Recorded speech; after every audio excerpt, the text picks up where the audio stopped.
Ok.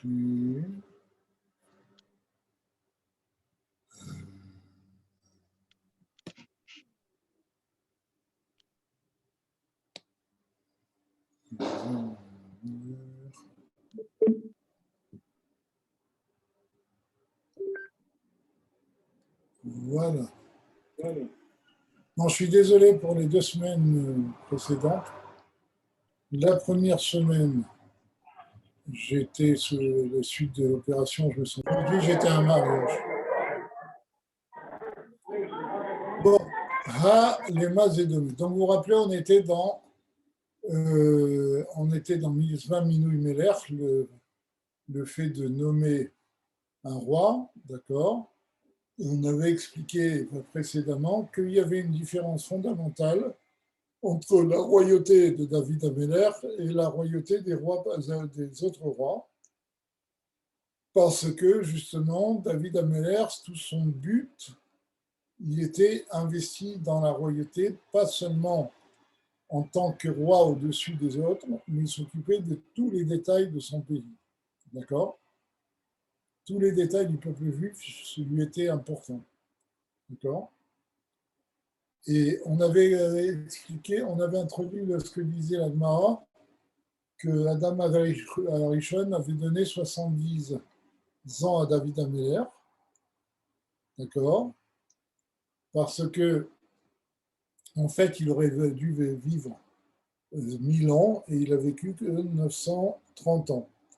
Donc, le Gemara dit qu'en fait, c'est 70 ans, il les a donné à David Améler, parce que David Améler n'aurait pas dû naître. D'accord?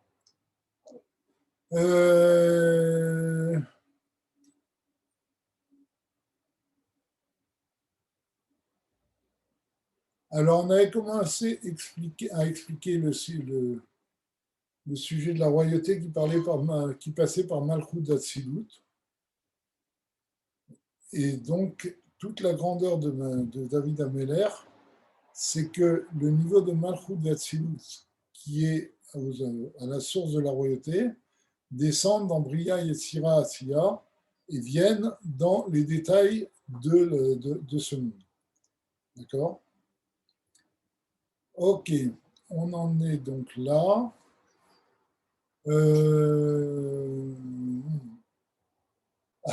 Les masses énommées.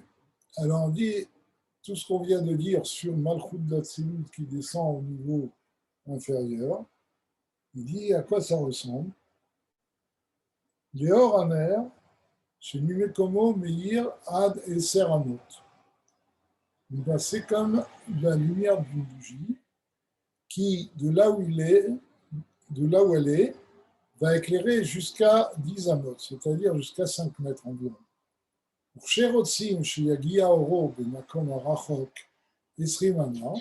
Et lorsqu'on veut que sa lumière arrive jusqu'à 20 amot et non pas 10 amot, on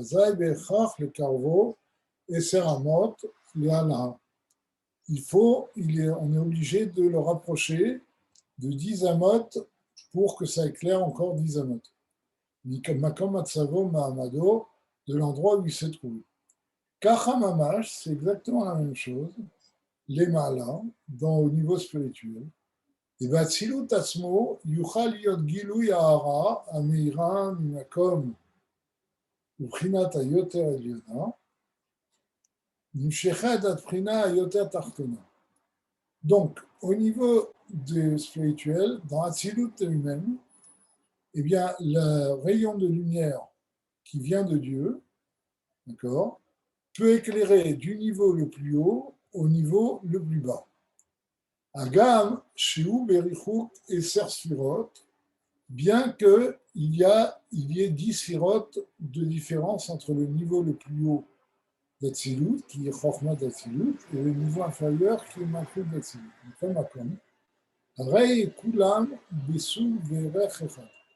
Mais même si l'un est Chochma et l'autre c'est Malchut, toutes les Sphirot d'Atsilut sont du même niveau et dans la même texture. Les Sugecha, ils sont dans la même catégorie. C'est-à-dire, quelle est la définition des Sphirot d'Atsilut? Il dit des Iu Vega Movichad. Dans Atsilut, Dieu et ses sphirotes ne forment qu'une seule chose. D'accord? Chez Meyuchad Baem Betachlit, parce que Dieu est complètement uni à elle. Chez Hu Amada, comme on avait dit, dans, je ne sais pas si vous vous rappelez, dans Mitzvah Amanat Elokut, que justement dans les sphirotes de la Tzilut, on peut dire que c'est Dieu qui connaît, et c'est Dieu qui agit, parce que comme les sphirotes ne sont que comme un outil dans la main d'un artisan, ils n'ont pas de volonté propre, donc c'est Dieu qui les dirige entièrement. Et donc quand les sphirotes prodiguent quelque chose au monde, la bonté ou la rigueur, etc., on peut dire que c'est Dieu qui prodigue cette bonté, cette rigueur, puisque les sphirotes sont complètement annulés devant Dieu et ne sont qu'un outil entre les mains de Dieu. Vous vous rappelez, on avait là longuement discuté de ça, pourquoi on passait par les sphirotes, etc. Bon, en tout cas, ce qu'il veut dire ici, c'est que les 10 sphirotes d'Atsilut sont de la même essence, de la même catégorie, parce que la caractéristique d'Atsilut, c'est de ne former qu'un avec Dieu, au sens où les sphirotes sont, comme nous l'avons dit, comme des outils dans la main de l'artisan. Elles n'ont pas de volonté propre. D'accord? Donc que ça soit Chokhmah d'Atsilut ou Malchut d'Atsilut, le niveau le plus haut ou le plus bas, ont tous la même caractéristique, ils ne forment qu'un avec Dieu. Et la reine, lo naase chesaron be'amaor, bema shemeir meoro liprinat zulato, qui est basé à l'icha v'yetzira matzmuto. C'est pour cela que le fait que ce Dieu éclaire au niveau le plus haut, le plus bas, ne change rien au niveau de la source, c'est-à-dire au niveau de Dieu lui-même, d'accord? Parce que ça ne s'appelle pas aller de niveau en niveau, puisque les 10 sphirotes ne forment qu'un.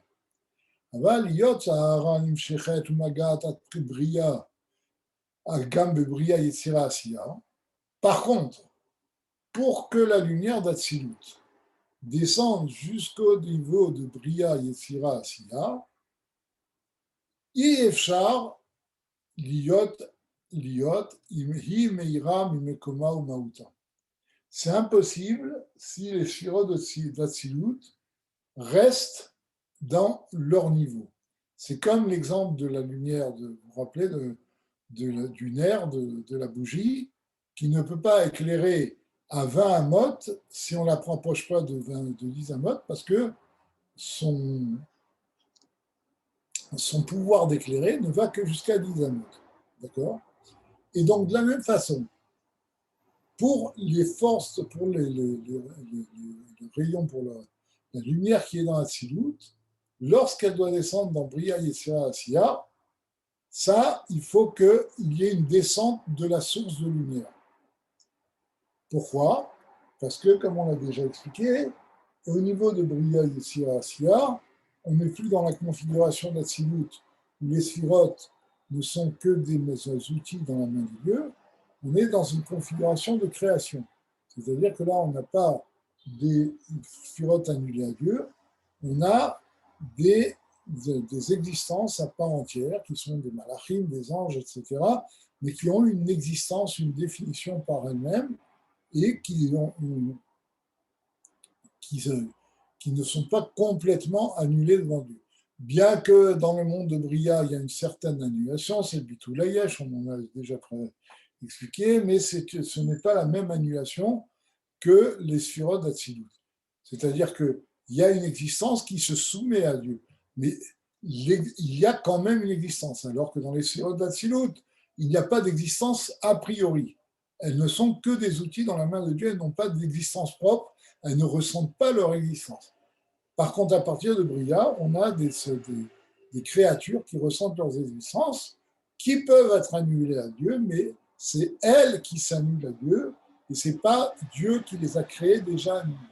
D'accord?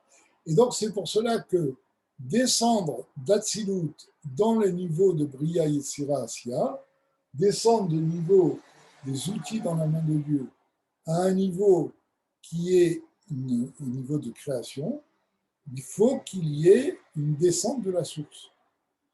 Parce que là, c'est un niveau lointain par rapport à Atsilut. D'accord? Donc, comme on a dit, Ifchar Liot, c'est pas possible qu'on arrive dans Bria Yitzhira, Imhi Meira Mimekomor, ou Maouta Vasmuta chez Batsi, si elle reste dans sa définition, dans son niveau de Hatzilut. Qui rechokim meod zemisé, parce que les niveaux d'Hatzilut et de Bria Yitzhira Asiya en général sont très loin l'un de l'autre. C'est-à-dire qu'il y a une césure, il y a une discontinuité, une coupure entre Hatzilut et Bria Yitzhira Asiya. Hatzilut, ce sont des sphirotes annulées devant Dieu, qui sont des outils de Dieu. Bria Yetzira Asiya, quel que soit le monde, bien que ce soit trois mondes distincts, mais les mondes de Bria Yetzira Asiya ont les trois la même caractéristique. Ce sont des mondes habités par des créatures avec une définition, une existence. Et c'est pour ça qu'il dit Kirechokim meod zemizé, c'est pour ça qu'on dit que les sphirotes d'Atsilut sont très loin des sphirotes de Bria Yetzira Asiya. Et c'est ça qu'il ajoute Bedilu Gaerer. Et pour passer de l'un à l'autre, il faut qu'il y ait un saut, parce qu'il y a une discontinuité. D'accord ? C'est-à-dire qu'on ne peut pas obtenir les sphirotes de Bria Yetzira Asiya en amoindrissant les sphirotes d'Atsilut. Parce que là, on a affaire à deux catégories complètement indépendantes l'une de l'autre, complètement différentes l'une de l'autre. Elles n'ont pas du tout la même définition. C'est comme, je ne sais pas si vous vous rappelez, dans Mitzvat Tabanat Elokut, le Tzemar Tzedek disait qu'on ne peut pas construire un infini à partir du fini. Parce que l'infini et le fini sont deux catégories complètement différentes. D'accord ? Donc, ce n'est pas en ajoutant du fini qu'on va construire un infini. La même chose, si vous voulez, Hatzilut, c'est l'infini, et Bria Yetzira Asiya, c'est le fini. Et donc, on ne peut pas passer d'Hatzilut au niveau inférieur en simplement amoindrissant le niveau d'Hatzilut. Ce n'est pas en amoindrissant l'infini qu'on va faire du fini. On va faire un infini quand même. D'accord ? Et donc, c'est pour ça qu'il dit, pour passer des sphirotes d'Hatzilut à Bria Yetzira Asiya, il faut qu'il y ait Gilou Gaerer, un saut de niveau. En français un peu technique, disons, mathématique, c'est ce qu'on appelle une discontinuité. D'accord ? Bien en français moderne, on dit qu'il faut que ça soit disruptif.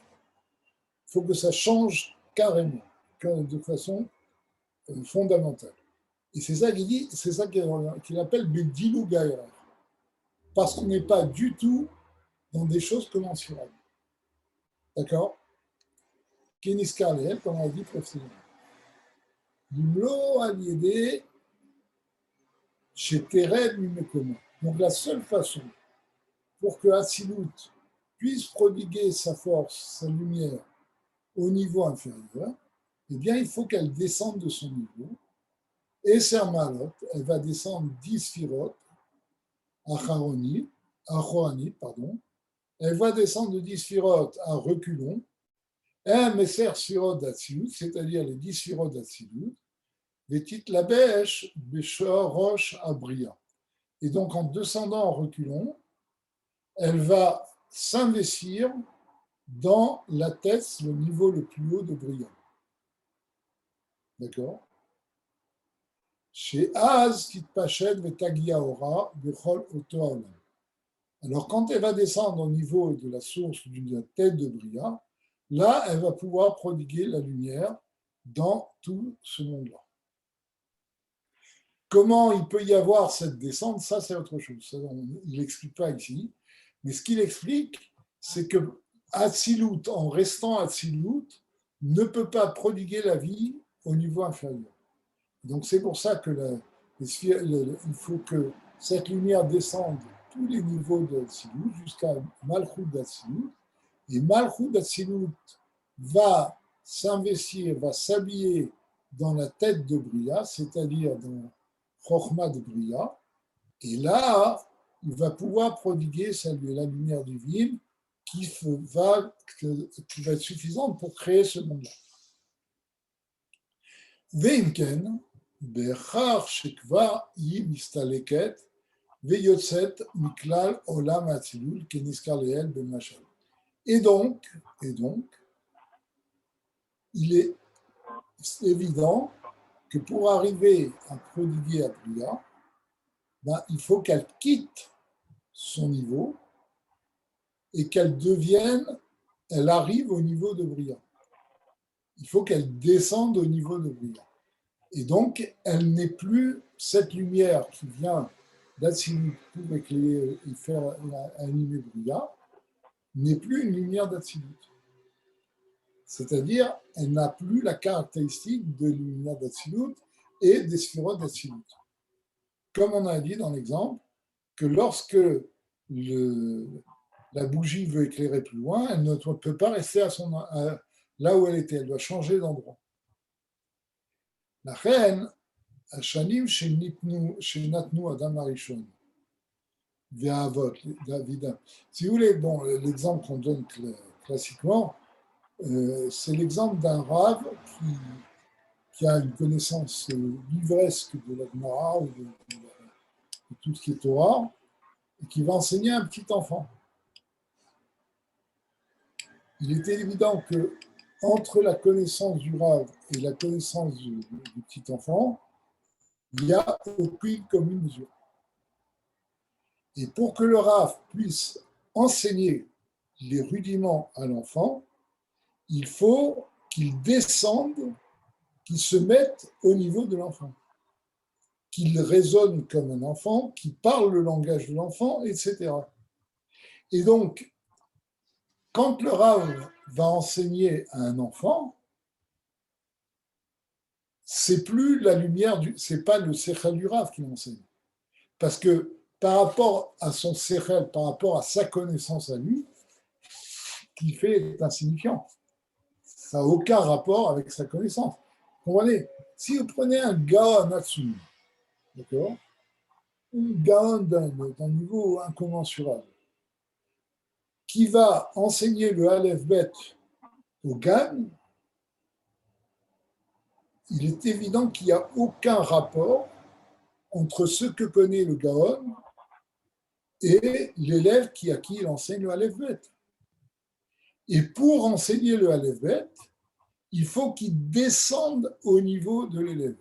Parce que s'il enseigne le Aleph Bet avec le langage et la vision d'un Gaon en Torah, ben, il est évident que l'élève va être complètement submergé, l'enfant ne va rien comprendre du tout. OK? Donc c'est exactement la même chose. Enfin, exactement. C'est vrai qu'un machal, une parabole n'est pas exactement le processus, mais ça donne une idée du processus. Vélachen. Donc on revient aux années de David Ameler. Vélachen, Hashanim Shenatanu Adam Harishon. Ve'avot, David Ameler Alav Shalom.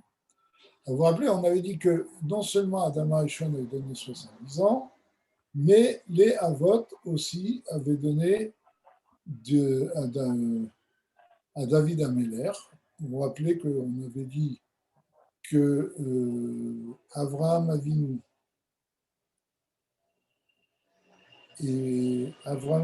avait donné 13 ans ou 15 ans. Yitzhak n'avait pas donné, et Yaakov, on avait fait le compte. On avait retrouvé encore 70 ans. Les 70 ans qui venaient de Adam Harishon et 70 ans d'Avot. Je ne me rappelle plus comment on a fait le compte. Mais bon. OK. Donc, c'est pour ça que les années que Adam Harishon a données et que Léavod a donné à David Ameler, à Shalom, Merceron Mamash Mishne Chayem, ont dû être prises de leurs années de vie. Qui aiment Prinat Tamshachot Orote Lyonim, de derrière Yerida Gedola. Parce que ce sont des lumières très hautes, des lumières du niveau de Adam Harishon et d'Avod. Vous savez que Adam Harishon contenait toutes les âmes du peuple juif, il avait une vision qui allait du niveau le plus haut des mondes spirituels au niveau le plus bas de ce monde, d'accord? Et Avraham, Yitzhak et Yaakov, les Avot, c'était une Merkava, ils étaient complètement soumis devant lui. C'était comme un char dans la main de son conducteur. Et donc, ce qu'ils ont donné provient de niveaux de lumière très haute. Bederer Yerid Agdola, et ça a dû descendre à un niveau très bas. Bedilou Gaerer, avec un saut, comme on l'a dit, entre Atsilut et Bria. Mais Atsilut, dit Bria Yetzira Asiya. D'accord? Donc, Shem Yordim, dit Bria Yetzira Asiya.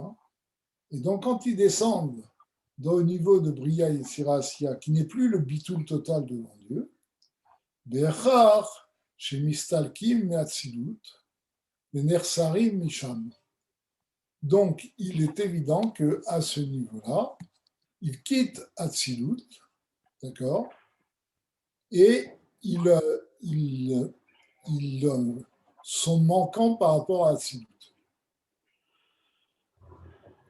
Mais la reine Mikra Azé, Beshem Matana. Et c'est pour ça que ça s'appelait un don, ça a été donné. Moshe Katoum, Chaim Sha'al Mimecha, Natatalu. Comme c'est écrit, Dieu, il a demandé de la vie de toi, tu lui as donné. Pourquoi on appelle ça un don? Moi, un hôtel matana. Comme quelqu'un qui donne quelque chose à son ami. Nishenotana, la chavero, nerseret etzlo. À partir du moment où il la donne à son ami, elle n'est plus chez lui. D'accord? Donc, de la même façon, les forces prodiguées par Adam Arishon et par les Avot à David Ameler ont été enlevées de chez eux. Et ça s'est traduit par un manque dans leurs années. Veine, Yitzhak lo Nathan le David. Par contre, Yitzhak Avinu, qui a vécu le plus longtemps des Avot, 180 ans, lui n'a pas le Nathan le David Tloum. Lui n'a rien donné à David. Donc pourquoi lui n'a rien donné à David? Vatam, la raison, les filles chez Madrigato ou Din. Parce que lui, il est au niveau du Din, au niveau de Voura. Vous savez que Abraham, c'est Chesed, Yitzhak, c'est Voura, et Yaakov, c'est le Tiferet. Donc lui, c'est le niveau du Din, du Voura. Moshe Katou, Fachad Yitzhak, comme c'est écrit, et à la peur d'Yitzhak, Ayal. Donc, Pacha, vous savez que la Voura induit la crainte de Dieu. Chesed, ça induit l'amour de Dieu. Et Voura, c'est la crainte de Dieu. Veille Matsorech le David, les Kabel à Ara, les Hashpa, les Prinat Dinim et Loum. Et David Ameler n'avait pas besoin de recevoir une lumière, une force qui provient de ses rigueurs à l'homme. Pourquoi? Qui gamme Belavachi, Reidina de Malchuta Dina. Parce que même s'il ne recevait pas ses rigueurs, en tant que roi, il avait en lui la rigueur. C'est pour ça que nos Chachamim nous disent Dina de Malchuta Dina. La loi de la royauté, c'est la loi. Vous savez que ça s'applique en particulier aux pays qui ne sont pas juifs, même aux rois non juifs. C'est une règle que Dina de Malchuta Dina, un juif qui est dans un pays non juif, doit respecter les lois du pays. Sinon, c'est un chilou Hashem. D'abord, c'est une mitzvah de respecter les lois du pays. Sauf, naturellement, si les lois du pays nous empêchent de faire Torah et mitzvot. Donc là, il faut qu'il essaye de contourner, ou comme dit le Rambam, si on l'empêche de faire Torah et mitzvot, ben, il doit changer de pays, ou même aller dans le Midbarot, dans un endroit désert, pour pouvoir servir. Mais tant que les lois du pays ne l'empêchent pas de faire Torah et mitzvot, c'est une obligation de les accomplir. Plus forte raison au niveau d'un roi juif. C'est pour ça qu'on dit Dina de Malchuta Dina. La notion de royauté est liée à la notion de rigueur. D'accord? Ce qui est plus ou moins normal parce que La royauté provient de la sphira de Malchut, et Malchut, c'est la sphira qui contient les lumières. C'est celle qui retient les lumières des niveaux précédents pour les prodiguer au niveau inférieur. Donc, c'est un lien de Malchut. Ça, on a déjà dit. C'est pour ça qu'on dit, c'est comme c'est écrit à la fin du Tanya, que Vod Malchutecha Yomeru, Vorotecha Yigodaberu. Malchut, c'est lié avec Vora, parce que c'est ce qui contient la lumière. La définition, comme c'est écrit dans Shara Yichud Ve'emuna, on l'a lu il n'y a pas longtemps, la définition de Vora, c'est quoi? C'est le fait de contenir la lumière, de ne pas prodiguer la lumière. D'accord? Et donc, c'est pour cela que la royauté contient en elle-même cette notion de rigueur, et c'est pour ça que David Améler n'a pas eu besoin d'années provenant de Yitzhak Avinu. D'accord. J'ai perdu ma ligne. Non.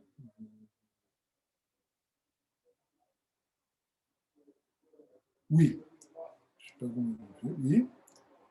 Moi, chez Captou, comme c'est écrit, Meler Bemishpat Yahami Deharetz, que le roi, par son jugement, va faire tenir la terre. Et là, chez Yitzhak ou Prinat Bedin Aïlon. Mais Yitzhak correspond au niveau du tribunal supérieur.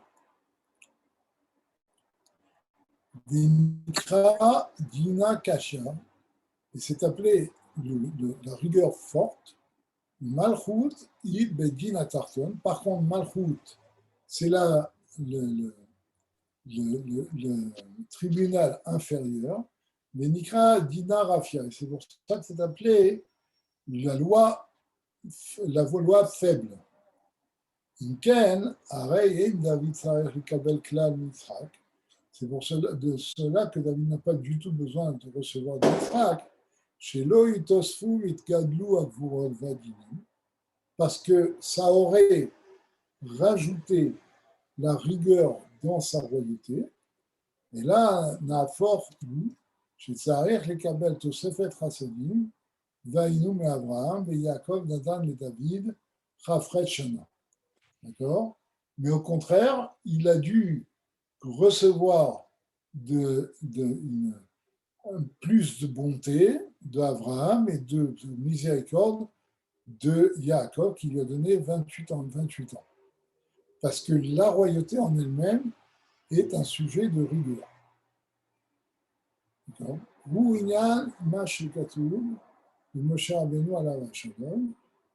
D'accord? Et ça, c'est ce que a dit Moshe Rabbeinu à la Vachalom, Yigdal na koach adna.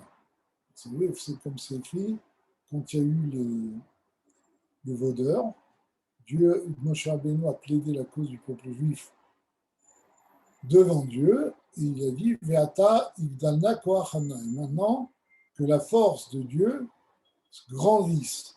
Et koach, vous voyez là, il met avec 2 apostrophes, parce qu'en fait, koach, c'est le gématria de Chafret, c'est-à-dire les 28 ans de Yaakov Avinu.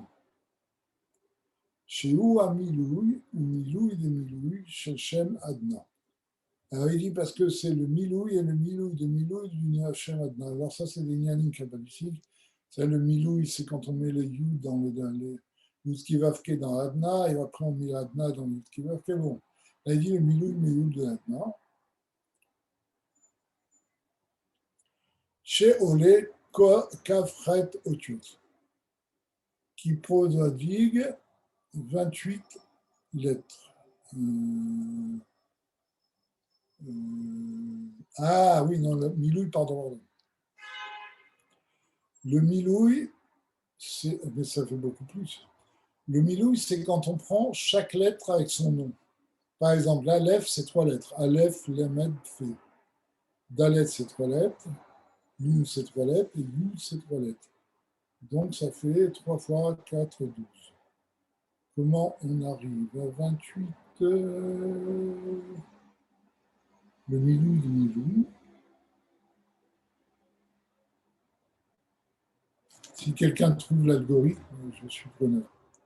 Bon, en tout cas, ça fait 28 lettres.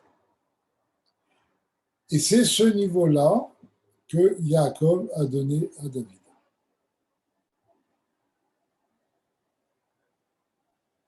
Ok. Je suis bluffé par le milieu du milieu.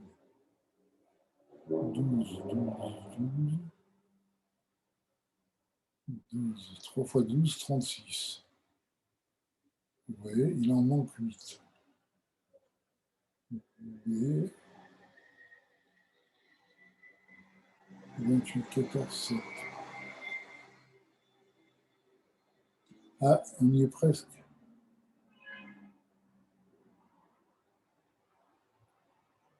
Bon, je sais pas. Aleph, Dalet,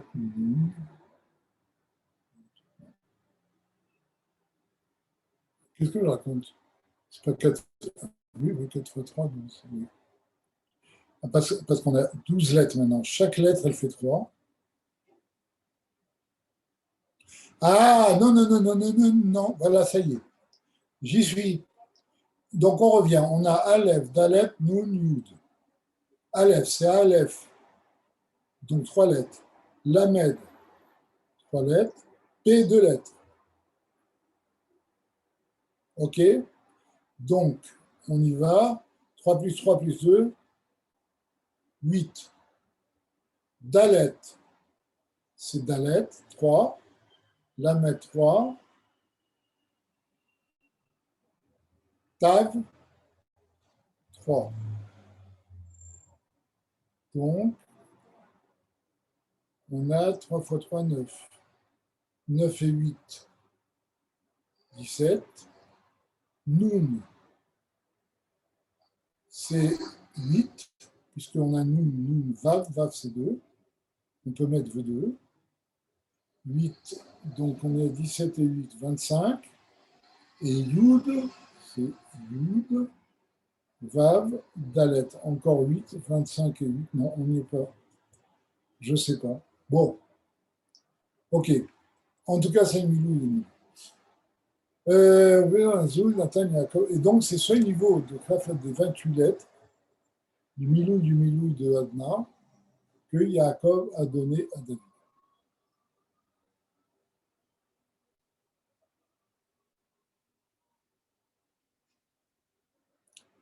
Ok. Baïnian, Kishem Adna, ou Makor des Bria Yetzira Asia. L'explication, c'est que le nom de Adna, d'accord, c'est pas le Yud Kevavke, c'est la prononciation du Yud Kevavke, c'est Shem Adna. Aleph, Dalet, Nun et Yud.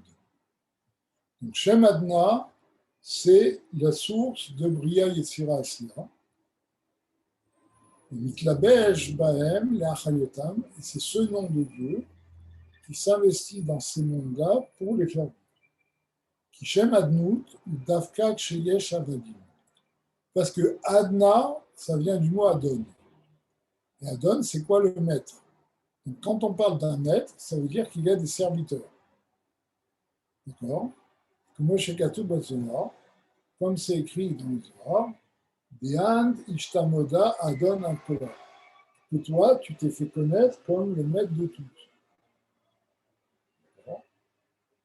Donc, c'est pour ça que le Shem de Adna, qui représente Adon, le maître, il a besoin de serviteurs. Et la notion de serviteur, ce sont des êtres indépendants du maître, mais qui sont soumis au maître. Et ça, c'est toute la différence qu'il y a entre Hatzilut, où les sphirotes ne sont pas des existences à part entière soumises à Dieu, mais sont a priori euh, soumises à Dieu, d'accord? Elles ne se soumettent pas à Dieu. C'est Dieu qui les a soumises, a priori. Par contre, dans Bria et Tsirasia, ce sont des existences qui se soumettent à Dieu. Et en cela, ce sont des serviteurs. Donc là, on comprend pourquoi le Shem Adna est lié avec Bria et Tsirasia. Vous avez compris? C'est clair? Ok. Firouche Milou Adna. Donc, que veut dire le Milou de Adna, Aïnou? Prinat à Elem Shebo. C'est-à-dire révéler ce qui est caché en lui. Ma she'eino yachol etgalot bebriya yetzira asiya, ce qui ne peut pas être révélé au niveau de Briya Yetzira Asiya, les Achayotam, pour les faire vivre, les liod du Prinat Giloui Adnut, Veasra. Et donc qui pourrait se révéler, d'accord, la gouvernance, le maître qui se révélerait, d'accord, et la domination qui serait révélée. Et là, Ne'elam Bechamusu. Mais c'est le niveau qui est caché au niveau du schéma de Bechamusu Bambo, d'accord. Chez Zé, Nikra, Bechem, Milou. Et c'est ça qu'on appelle le Milou. C'est-à-dire, c'est les forces qui sont cachées en lui et qui ne révèlent pas. Alder Machal. Par exemple, un Milou chez Aotiot, chez Ateva, שהם מבחינת הלם והסתר תוך אותם האותיות. D'accord. Par exemple, le milouï, c'est-à-dire le développement des lettres d'un mot, sont cachés dans le mot.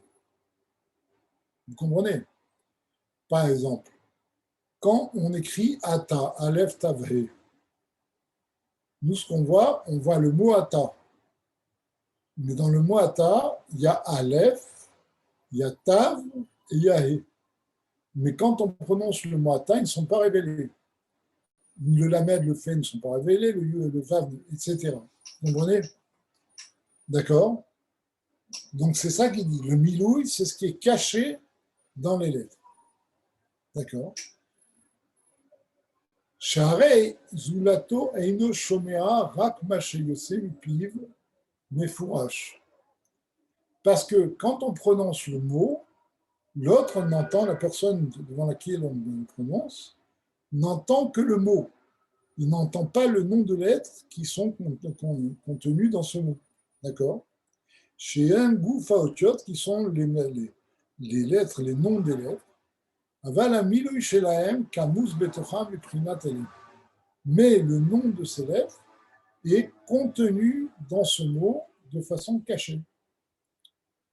Vecha prinat adna, la même chose, le niveau de adna, ou à Gilouï Animsha Bibria Yetzira Asiya.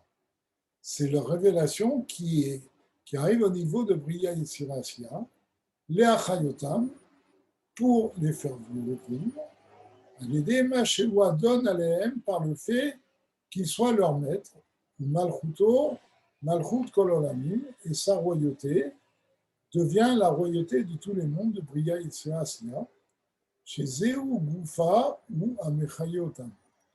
Et c'est le fait même que cette royauté n'est pas entièrement révélée, d'accord, qui le fait vivre. D'accord? Aval, Knimud Pnimit Veatsuto, Eino Yachol Galon, Bibria Yetzira Asiya. Mais le niveau profond et l'essence du mode du Shem Adna ne peut pas se révéler au niveau de Bria Yetzira Asiya. Et là, Ne'elam Vechamus, mais il est caché, beau, dans ce nom-là.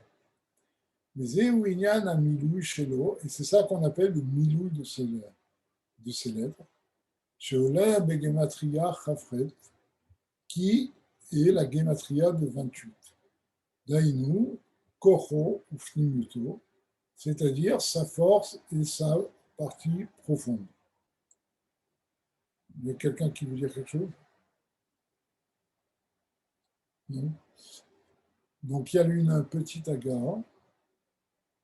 Ayen Biuré Azohar, Parashat Tissa. Donc regardez les commentaires du Zohar. Parashat Tissa. Beinyan Machatzit HaShekel, à propos du Machatzit HaShekel, mais voir Sham, Pirouj Beinyan Amilou, Shiou Komo Adam, Amdaber Eze Inyan, Viyashlo Baze Kavana, Muka, Sheina Nirik Begilou. Il dit là-bas, dans le Zohar, il explique qu'est-ce que c'est le Miloui. C'est comme quelqu'un qui parle en sous-entendu. C'est-à-dire, il dit des choses qui ont l'air simples, mais en fait, dans ce qu'il est en train de dire, se cachent des choses très profondes. C'est comme, si vous voulez, un langage de code. Quand on parle en code, on dit des choses qui ont l'air très simples, mais en fait, dans ces choses très simples sont cachées des choses très profondes.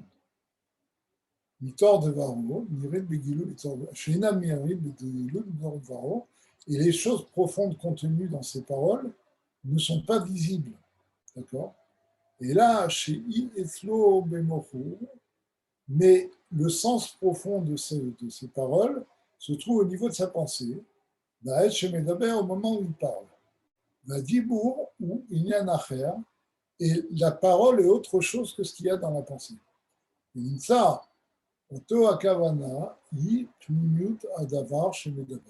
Donc il en résulte que l'intention qui est dans ces paroles est en fait la partie cachée, la partie profonde des paroles qu'il prononce.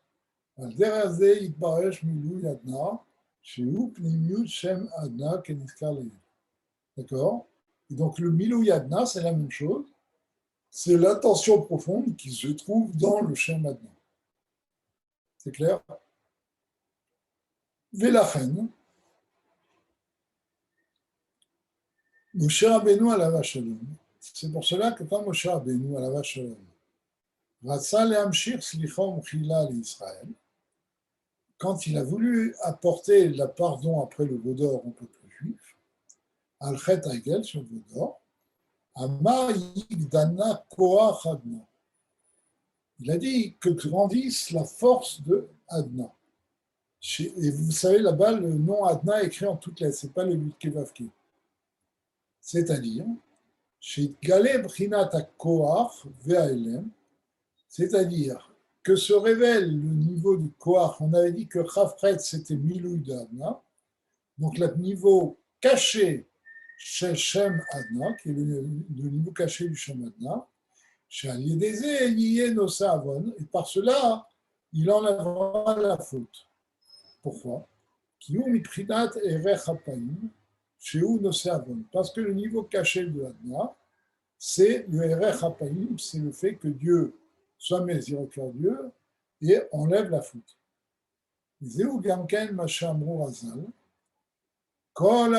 C'est ça aussi ce qu'on dit les Chachamim. Vous voyez comment cette phrase, c'est simple, a un sens profond. Vous avez bien compris, Koach Adna, c'est le sens caché de Koach Adna, qui est la pitié profonde de Dieu. Et donc c'est pour ça qu'il a dit que se grandit, se révèle la force cachée qu'il y a dans le Shem Adna, qui n'est pas seulement un maître, mais profondément dans le maître qui est Dieu par rapport au peuple, par rapport au peuple juif, se trouve la pitié qu'il a pour son peuple. D'accord? D'ailleurs, normalement, un bon maître a pitié de ses serviteurs. Il les dirige comme un maître parce qu'il faut qu'ils fassent ce qu'ils doivent faire, mais profondément, en tant qu'être humain, il a pitié d'eux. D'accord? Comme c'est, enfin, un maître juif, en général, vous savez, je ne sais pas si vous avez vu les lois sur les avadim, sur les esclaves du Rambam. Quand il dit comment un maître doit se comporter par rapport à ses esclaves goy, pas juifs, c'est quelque chose qui est très compliqué. Qui est très compliqué. Il faut faire très attention à eux, il faut les traiter, il faut leur donner à manger avant nous-mêmes, s'assurer qu'ils ont ce qu'il faut, etc., etc. D'accord? C'est-à-dire qu'un maître juif, profondément, a de la pitié pour ses esclaves. Ce n'est pas le maître sanguinaire. La preuve en est que la Torah a dit que si un maître devient rigoureux et au point de frapper son esclave jusqu'à lui faire perdre un œil, ou lui arracher une oreille, il n'a plus qu'à le libérer. Il ne peut plus être un maître, parce que il n'a plus en profondeur cette pitié qu'un maître doit avoir par rapport à son serviteur. Donc c'est ça le Koach Adna. C'est que Moshe Rabbeinu a voulu que ce niveau de pitié profonde qu'il y a dans Dieu se révèle au peuple juif. D'accord? Donc on reprend. Vezeu Gamken Mashamru Razal. Et c'est aussi cela que les Chachamim disent. Kol Aone Amen Ye Sheme Rabba. Bechol Kocho Korim Lo Gzerad Zardin Shel Shivim Shana. Que celui qui dit Amen Yesheme Rabba de toutes ses forces, on lui enlève un décret qu'il a sur lui pendant 70 ans. Pirouche, Bechol Kocho, que veut dire de toute sa force?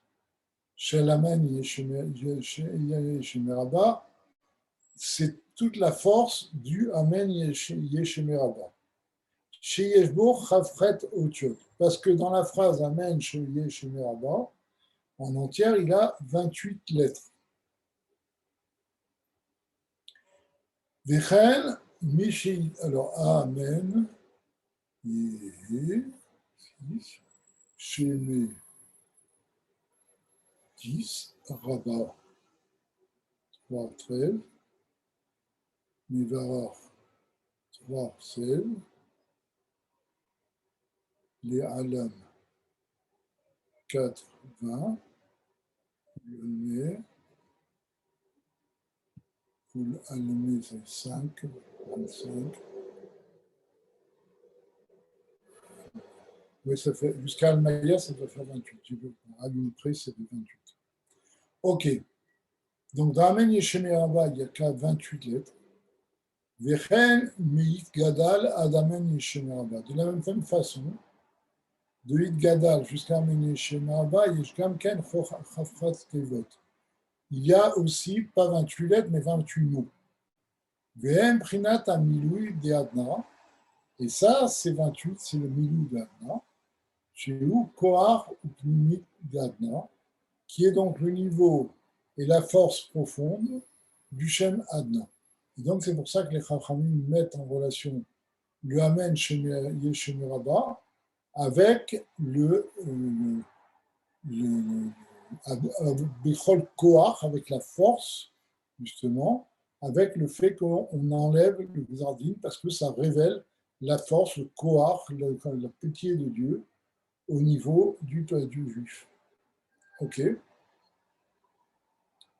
Velachen korim lo gzardin al derech hanal ben Moshe. C'est pour ça qu'on enlève ces décrets comme l'a fait Moshe Rabbeinu. Vezeu gamken inyan kaf shana shenatan Yaakov le David. Et c'est aussi les 28 années que Yaakov a donné à David à Béla, c'est-à-dire Pirouche.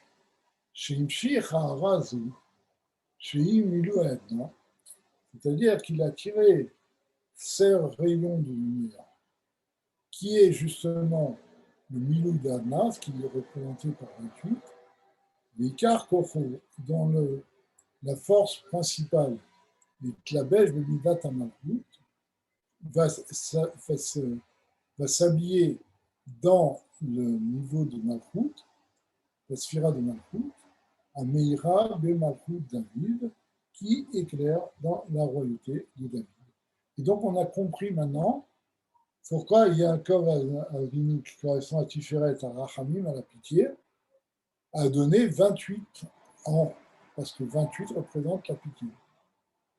Et c'est de ça que la royauté de David avait besoin, et pas de la rigueur. Yaakov ou Briach Hatichon, chez Mavriar, bin Akatse Yona de Keter, Akatse Tartonda de Malchut, qui ou Prinat Rachamim.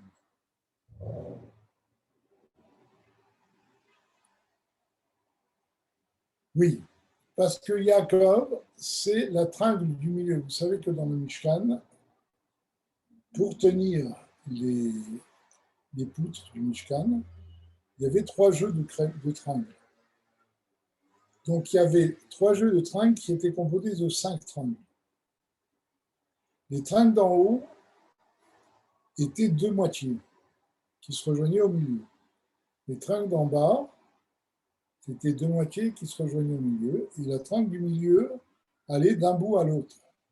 C'est ça qu'on dit. Que Avriyar Hatiron, Avriyar Minakatse et Lakatse. D'accord?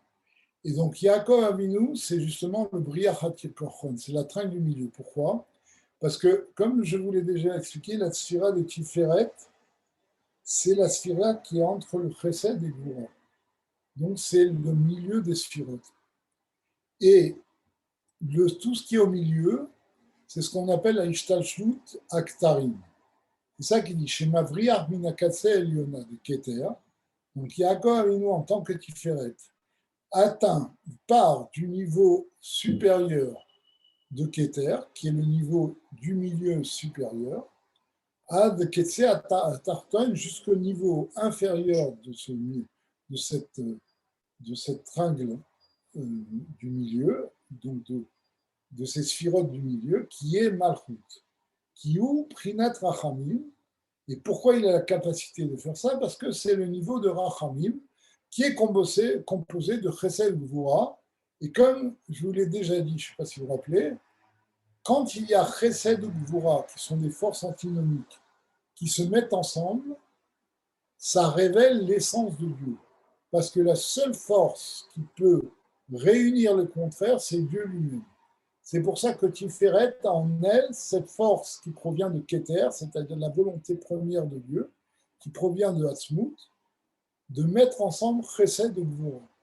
Et donc, en tant que Rachamim, il a la force d'aller de Keter jusqu'à Malchut. Va lieder à Rachman Meorer, Mimala Mala. Et donc, par sa pitié, il éveille des niveaux très hauts. Moshe Katou, Berachamecha Arabim, Rachem Aleinu. Comme c'est écrit, avec par ta pitié, ta grande pitié, eh bien, aie pitié de nous. La reine ou Dafka, Shemshir, Bo, Prinat, Chav, Fret, Otiot. C'est pour ça que c'est Dafka Yaakov Avinu, qui a donné 28 lettres à David Ameler, a des milouilles à Nasrin Israël, du milouille du Shem Adna, comme on a dit précédemment. Voilà, on va arrêter là. Donc, il n'y a pas de questions. C'est un peu compliqué, mais bon, pas trop. Mais c'est très, très profond comme sujet. Est-ce que l'un de vous aurait une question? C'est une question d'ordre général. Quand on évoque, bon, on s'est laissé bercer et approfondir sur les sphirotes, tout ça, mais pour revenir à des données plus générales, que représentent les sphirotes au niveau, c'est des données spirituelles, c'est des données matérielles, c'est quoi? On dirait que tu n'as jamais été au cours de l'histoire de l'humanité. Les sphirotes, c'est le début de la structuration de la lumière de Dieu. Ah, d'accord. Quand on parle de sphirotes, on parle du niveau de Qu'est-ce que c'est qu'une sphira? Une sphira, c'est une définition. Donc, les sphirotes, c'est l'apparition de définition à partir de Dieu qui est indéfini.